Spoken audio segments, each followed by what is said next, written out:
Hello students, good morning बेटा। आज एक बार फिर से स्वागत है आप सभी का आपके अपने YouTube channel S Kaushalya education में। और आज बेटा हम पढ़ रहे हैं हमारी 5th क्लास के प्रीवियस अध्ययन का 9वां लेसन मोरनी के जंगल।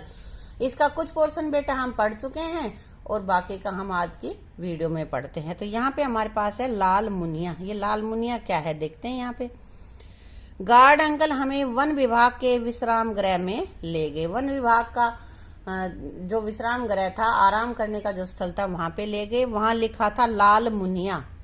अनीता ने पूछा अंकल लाल मुनिया क्या है? तो उसने पूछ लिया कि लाल मुनिया क्यों लिखा हुआ है। उन्होंने हमें उसकी तस्वीर दिखाते हुए कहा कि यह एक प्रकार की चिड़िया है। ये देखो, ये है लाल मुनिया। कलर इसका लाल लाल है ना, इसलिए इसको कह दिया लाल मुनिया। यहाँ हमारे राज्य के पर्यटन विभाग का विश्राम गृह भी है। पर्यटन विभाग यानी कि टूरिज्म का, जो घूमने आते हैं उनके लिए, जिसका नाम पहाड़ी बटेर है। जो वन विभाग का विश्राम गृह है उसका नाम तो है लाल मुनिया, और जो राज्य के पर्यटन विभाग का विश्राम गृह है उसका नाम है पहाड़ी बटेर। हमने वहां इकट्ठे बैठकर भोजन किया, कुछ देर आराम किया और फिर ट्रैकिंग के लिए चल पड़े। अब कह रहा है कि पता करो क्या हरियाणा राज्य के पर्यटन विभाग का संकेत सूचक यानी कि लोगो कौन सा पक्षी है? कौन सा पक्षी है बेटा? मोर। ठीक है।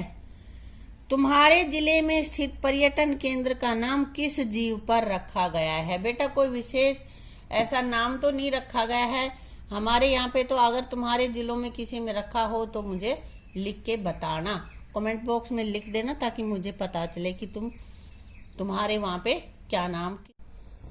अब आगे चलते हैं। मोरनी का किला। हम एक पुराने किले के पास पहुंचे। हमें बताया गया कि यह किला यहाँ के पुराने शासक का है। ये देखो, दिख रहा है किला। शाम हो गई, ठंड भी होने लगी थी। अध्यापक और गार्ड अंकल के साथ अब हम बस की ओर जा रहे थे। पूरा दिन हो गया घूमते घूमते, इसलिए अब अपने वापिस आना था। मोरनी हिल्स का मनोरम दृश्य अभी भी हमारी आंखों में समाया हुआ था। बहुत सुंदर जो दृश्य था अभी भी आंखों के आगे घूम रहा था कि जैसे अभी भी हम घूम ही रहे हों। देखो और लिखो। वन विभाग के लोगों पर क्या लिखा? देखो यहाँ पे ये लोगो बना रखा है वन विभाग का। तो क्या लिख रखा है? वृक्ष की रक्षा अपनी रक्षा, वन विभाग हरियाणा। ये हमने यहाँ पे लिख दिया। इस लोगो पे लिखा हुआ वही देख के लिखा है यहाँ पे। अब एक ये है कि चिपको आंदोलन क्या था? ये चिपको आंदोलन थी। यहाँ देखते हैं। एक बार जोधपुर के राजा को अपने महल के लिए लकड़ियों की जरूरत थी। राजा के आदमी इसके लिए खेजड़ी के पेड़ काटना चाहते थे। यहाँ रहने वाले बिश्नोई समाज के लोग खेजड़ी के पेड़ों को पूज्य मानते हैं, उनकी पूजा करते हैं बेटा। जैसे तुलसी की इनकी करते हैं ना, पीपल की, तो ऐसे ही बिश्नोई समाज के लोग खेजड़ी की पूजा करते हैं। उन्होंने राजा के आदमियों को पेड़ काटने से रोकना चाहा, परंतु राजा के आदेश के सामने उनकी एक न। आगे कह रहा है यहाँ पे, ये देखो, यह भी बेटा यहाँ पे कुछ क्वेश्चन आंसर है, इनको मैं अलग से लिखवाऊंगी। ठीक है। अब आगे है, यह भी जानो क्या अरावली की आखिरी यादगार क्या है? मांगर के जंगल। गुड़गांव और फरीदाबाद के बीच पड़ने वाले 3 गांव। यह भी जानो अरावली की आखिरी यादगार मांगर के जंगल। गुड़गांवा और फरीदाबाद के बीच पड़ने वाले 3 गांवों कोट, मांगर और रोजका गुजर के बीच बसे मांगर के जंगल अनेक पेड़ पौधों और जीव जंतुओं की प्रजातियों का खजाना है। यानी कि यहाँ पे बहुत से पेड़ पौधे और जीव जंतु प्रचुर मात्रा में पाए जाते हैं। यहाँ के लोग पेड़ पौधों को पूजनीय मानते हैं। अब आगे कह रहे हैं कि कुछ ऐसे पौधे भी हैं। ये देखो, ये पौधे यहाँ पे लगा रखे। घटपर्णी, वीनस फ्लाईट्रैप, अमरबेल। ये पौधे ऐसे हैं जो अपने आप अपना भोजन नहीं बनाते, बल्कि ये परजीवी होते हैं और जो दूसरे पेड़ के चिपके हुए होते हैं, जिन पेड़ पे चढ़ी हुई होती है ये बेल, उसी पेड़ से वो अपना भोजन प्राप्त करते हैं। देखो क्या है ये। अधिक दलदल में उगने वाले पौधों में पोषक तत्वों की कमी हो जाती है। इन पौधों पर विशेष प्रकार की संरचनाएं होती हैं जिनकी सहायता से ये कीटों को खाकर अपनी वृद्धि करते हैं और पोषक तत्वों की कमी को पूरा करते हैं। आपके आसपास जाल के रूप में उगी अमरबेल को देखो। अमरबेल देखी होगी तुमने, काफी बार पेड़ों पे चढ़ी होती है, किक्कर पे या भाई किसी जाटी पे इस तरह से चढ़ी हुई होती है। तो वो क्या होती है, देखो इधर ये दिख रही है पीली पीली, है ना। उसका रंग कैसा होता है, पीला। और वो जिस पेड़ पे है उस पेड़ को सुखाई देती है, इतना घूम जाती है, खुद तो इतना भोजन ले लेती है, पेड़ का सारा भोजन सूख लेती है, पेड़ को पनपने नहीं देती। फिर वो यह अपना भोजन कैसे लेती है, जिस पेड़ पर लिपटी होती है उसी पेड़ से भोजन लेती है। क्या इसकी जड़ें होती हैं? नहीं, अमरबेल की जड़ नहीं होती। अगर अमरबेल की एक छोटी सी बेल को हम किसी दूसरे पेड़ पे उतार के फेंक दें तो वो उस दूसरे पेड़ को भी बहुत ज्यादा जल्दी से फैलेगी और उसको भी पूरे को जकड़ लेगी। ठीक है। हरियाणा के संरक्षित क्षेत्र, तो हरियाणा के संरक्षित क्षेत्र कौन से हैं? ये तो वन्य प्राणी विहार का नाम है, ये जगह जहां जहां पे वन्य प्राणी विहार बनाए गए हैं। ये किस जिले में बनाए हैं और उसमें कौन से पशु पक्षी पाए जाते हैं। ठीक है, तो यहाँ पे ये, और इधर है ये राष्ट्रीय उद्यान और उसमें पाए जाने वाले पशु पक्षी। तो भिंडावास झज्जर में है, यहाँ पे कौन कौन से जानवर होते हैं? बतखें, बगुले, पानी के अन्य जीव।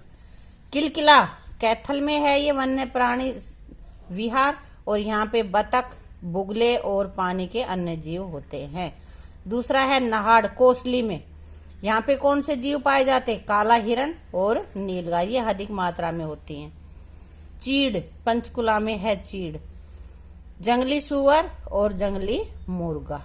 अबू बसर सिरसा में है, ये काला हिरण और मोर होता है यहाँ पे। कालेसर में, यमुनानगर में है कालेसर, यहाँ पे तेंदुआ, भालू, कक्कड़, सांभर और भूरा तितर, ये प्रजातियां मिलती है वहां पे। अगला है झज्जर खप्पड़वास में, बतखें, बगुले और पानी के अन्य पक्षी। ये तो थे वन्य प्राणी पक्षी विहार जो हरियाणा में है। अब है राष्ट्रीय उद्यान, कालेसर में है ये राष्ट्रीय उद्यान, यमुनानगर में है कालेसर। और यहाँ पे कौन कौन से पशु पक्षी पाए जाते हैं? तेंदुआ, भालू, कक्कड़, सांभर, गोरल तथा जंगली सुअर। और सुल्तानपुर गुड़गांव में है, यहाँ पे स्थानीय पक्षी तथा प्रवासी जल पक्षी, दूसरे कंट्रीज से भी, दूसरे क्षेत्रों से भी यहाँ पे पक्षी आते हैं। बतखें, बगुले तथा पानी के अन्य जीव। ठीक है बेटा, अब आगे ये तुम्हारे लिए होमवर्क है। वन कटाई जीवों के घटते आवास पर समाचार पत्रों में छपने वाले समाचारों, जो समाचार पत्रों में जो समाचार हुए हो ना कि भाई ये वनों की कटाई से या जीवों के घटते आवास पर समाचार पत्रों में जो खबर आई है, उनकी कटिंग तुम्हें लेनी है और उनका एक कोलाज बनाना है। यदि तुम्हारे आसपास किसी जीव जंतु या पक्षी को चोट लगती है तो तुम उसके इलाज के लिए किससे संपर्क करोगे, किसे कहोगे? वन विभाग के अधिकारियों को, क्योंकि ये काम वन विभाग का ही होता है कि किसी जानवर को संरक्षण देना। आगे बेटा इसके क्वेश्चन आंसर अब है, जनसंख्या बढ़ने से वन्य क्षेत्रों पर क्या प्रभाव पड़ता है? क्या प्रभाव पड़ता है? जनसंख्या बढ़ने से वन्य क्षेत्र पर बुरा प्रभाव पड़ता है। कैसे? जनसंख्या बढ़ने पर उनकी आवश्यकताओं की पूर्ति के लिए वन काटे जाते हैं, जिससे वन क्षेत्र में कमी आ जाती है, पेड़ कट जाते हैं, खुला हो जाता है वो। ठीक है। अगला है, लोग अपनी जान की परवाह न करते हुए पेड़ों से क्यों चिपक गए? क्यों चिपक गए बेटा? बिश्नोई समाज के लोग खेजड़ी के वृक्ष की पूजा करते हैं और जब राजा ने उसको कटवाने के लिए आदेश दिया तो वे लोग अपनी जान की परवाह न करते हुए पेड़ पर चिपक गए। अगला बेटा, वन क्षेत्रों को क्यों संरक्षित किया जाता है, कि उनकी क्यों रखवाली की जाती है? उनमें से कुछ भी लेना दंडनीय अपराध होता है, तो क्यों? वन क्षेत्रों में पाए जाने वाले पेड़ पौधों व जीव जंतुओं की रक्षा के लिए वन क्षेत्र को संरक्षित किया जाता है। वन्य जीवों का शिकार करने वालों को दंड क्यों मिलना चाहिए? क्योंकि वन्य जीवों से हमारी खाद्य श्रृंखला बनी रहती है तथा पर्यावरण संतुलित रहता है। इसलिए वन्य जीवों का शिकार करने वालों को दंड मिलना चाहिए। अगला बेटा, वन्य जीवन सप्ताह कब मनाया जाता है और क्यों? वन्य जीवन सप्ताह 2 अक्टूबर से 8 अक्टूबर के बीच में मनाया जाता है। इस सप्ताह के दौरान वन्य जीवों की सुरक्षा, उनके महत्व और उनकी समस्याओं आदि के बारे में चर्चा की जाती है। ठीक है बेटा। अगला है क्या तुमने किसी वन क्षेत्र का भ्रमण किया है और यदि हाँ तो वहाँ कौन कौन से पेड़ पौधे और जीव जंतु देखे हैं? तो भाई हाँ, मैंने वन क्षेत्र मोरनी हिल का भ्रमण किया है। बेटा वैसे भी नहीं कहीं घूमे हो तो इस लेसन के द्वारा हम मोरनी हिल्स पे घूम लिए हैं ना। तो वहाँ पर मैंने अमलता, सहजना, गुलमोहर, आंवला आदि के वृक्ष और लंगूर, बंदर, नीलगाय आदि जानवर देखे। अगला क्वेश्चन है, किसी वन्य क्षेत्र या पक्षी विहार में खाने पीने की चीजें और पटाखे आदि ले जाना क्यों मना है? क्यों मना होता है बेटा? क्योंकि खाने पीने की चीज़ों से जानवर उन पर हमला कर सकते हैं, चीज़ों के चक्कर में आ जाएंगे ना खाने के लिए, और पटाखे चलाने से वे डर सकते हैं। इसलिए पक्षी विहार और वन्य क्षेत्र में इनको ले जाना।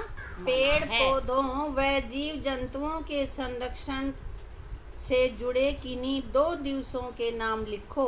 वह कब और क्यों मनाए जाते हैं? विश्व वानिकी दिवस 21 मार्च को और विश्व पर्यावरण दिवस 5 जून को। अब ये कह रहा है कि क्यों मनाए जाते हैं, तो बेटा क्यों? ये दिवस वन्य प्राणियों और पेड़ पौधों के संरक्षण के लिए मनाए जाते हैं। अब आगे बेटा, अपने आसपास स्थित किसी संरक्षित वन क्षेत्र व पक्षी विहार का नाम लिखो। यह किन जीवों के संरक्षण के लिए बनाया गया है? तो बेटा हमारे पास में है नाहड़ वन्य प्राणी विहार। इसमें काला तीतर के संरक्षण के लिए इसको बनाया गया है। बेटा आपके आसपास कोई और वन्य प्राणी विहार हो तो आप उसका भी नाम लिख सकते हो और उसमें जिस जीव को संरक्षण दिया गया है उसका नाम लिख सकते हो। ठीक है। वन क्षेत्र में सड़कें बनाने व पार्क आदि स्थापित करने से जीव जंतुओं के आवास पर क्या प्रभाव पड़ता है? बेटा उनको आवास और भोजन प्राप्त करने में कठिनाई होती है। ठीक है। अब एक्सपेरिमेंट है, ये तुम्हें खुद करके देखने क्या है। अलग अलग गमलों में लगे 2 पौधों में से एक को अंधेरे में रखो और दूसरे को सूर्य के प्रकाश में। एक को अंधेरे में रख दो जहाँ पे प्रकाश नहीं पहुँचता हो और दूसरा सूर्य के प्रकाश में रखो। दोनों को रोजाना देखो और बदलाव नोट करो कि उसमें क्या बदलाव हुआ। तो बेटा कौन सा पौधा मुरझाया? ये दिख रहा है ना तुम्हें, देखिए अंधेरे में रखा है, ये मुरझा गया। क्यों मुरझा गया? क्योंकि पौधे को सूर्य का प्रकाश नहीं मिला। सूर्य का प्रकाश पौधे के लिए आवश्यक है। अगला क्वेश्चन है, कौन सा पौधा ज्यादा बढ़ा? कौन सा बढ़ा भाई? जो सूर्य के प्रकाश में दिखने लग रहा है यहाँ पे, तुम अपना करके देखना, सूर्य के प्रकाश में है वो ज्यादा बढ़ा। क्यों? क्योंकि सूर्य के प्रकाश में वो अपना भोजन बना लेता है और उसे पर्याप्त भोजन मिल गया। क्या इनकी पत्तियों में कुछ अंतर है? देखना, तुम नोट करना, अंतर मिलेगा क्या? देखो इन गमलों में दिख रहा है, ये ज्यादा हरी हैं, ये येलो येलो सी पीली पीली सी हो गई हैं। तो इसका उत्तर रहेगा हाँ। कौन से पौधे पर पत्तियां अधिक हैं? जो सूर्य के प्रकाश में रखा था उस गमले में जो पौधा है उसकी पत्तियां अधिक है। तो इससे क्या पता चला कि भाई हमें पौधे के लिए सूर्य का प्रकाश भी आवश्यक है। एक और एक्सपेरिमेंट कर रहा है ये। पौधे लगे 2 गमलों को आंगन में रखो। 2 गमले ले लिए जिनमें पौधे लगे हुए हैं और उनको आंगन में रख दिया। एक को जार से ढक दो, ये देखो ये ढका हुआ है। दूसरे को खुला रहने दो। इन्हें 3-4 दिन तक प्रतिदिन देखो। परिवर्तन अपनी कॉपी में नोट करो। जैसे ये चीजें थी ना, ऐसे ही इनमें भी इसी तरह की चीजें नोट करके लिखनी है। ठीक है भाई। तो बेटा ये लेसन हमारा यहाँ पे कंप्लीट हो जाता है कि सभी क्वेश्चन आंसर अपनी नोटबुक में लिख लेना और इस सारे को अच्छे से लर्न कर लेना। और बेटा इनमें पूरे लेसन को 2-3 बार रीड करना ताकि जो अंदर से लेसन के अंदर के जो क्वेश्चन है वो तुम्हें याद हो जाए। ठीक है। Thank you.